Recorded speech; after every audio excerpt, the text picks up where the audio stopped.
Social media influencer Khader കരിപ്പൊടിക്കെതിരായ വധശ്രമ case വിളിച്ചുവരുത്തി ക്രൂരമായി മർദ്ദിക്കുകയായിരുന്നുവെന്ന് പരാതിക്കാരൻ അഹമ്മദ് ഖാദർ. കരിപ്പൊടിയുമായി സാമ്പത്തിക ഇടപാടില്ലെന്നും അദ്ദേഹം പ്രതികരിച്ചു. അന്ന് വിളിച്ചു വരുത്തി, പിന്നെ ആള് ഒരു ബന്ധമില്ലാത്ത ചോദ്യങ്ങൾ ചോദിച്ചു. പിന്നെ ആൾക്ക് ഞാൻ ആൻസറബിൾ അല്ലാത്തത് കൊണ്ട് ആൾക്കത് ട്രിഗറായി. പിന്നെ മുഖത്തടിച്ച് കഴുത്ത് പിടിച്ചു, പിന്നെ വലിച്ചു കൊണ്ടുപോയി.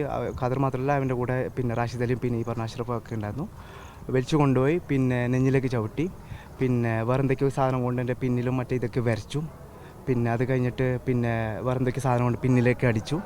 അഗെയിൻ പിന്നെ ഇൻ്റർലോക്ക് എടുത്തിട്ട് തലക്ക് ആദ്യം അടിക്കാൻ നോക്കി. ഞാൻ തല മാറ്റിയത് കൊണ്ട് തലക്ക് കൊണ്ടില്ല. അഗെയിൻ സെയിം അറ്റംപ്റ്റ് ചെയ്തു. അന്നേരം തലക്കൊള്ളുന്നതിന് പകരം കണ്ണിന് കൊണ്ട്, അതാണ് കണ്ണിന് സിവിയറായിട്ട് പരിക്കേറ്റത്. അന്നതാ സംഭവിച്ചു. ഒരു സോഷ്യൽ മീഡിയ ഇൻഫ്ലുവൻസറാണ്. നേരത്തെ ഇവിടുത്തെ പിന്നെ കറണ്ട് MLA ആയിട്ടുള്ള ഇപ്പോൾ ഇൻ്റർവ്യൂവും കാര്യങ്ങളൊക്കെ ഞാൻ വീഡിയോ കണ്ടത് ആളെടുത്ത്.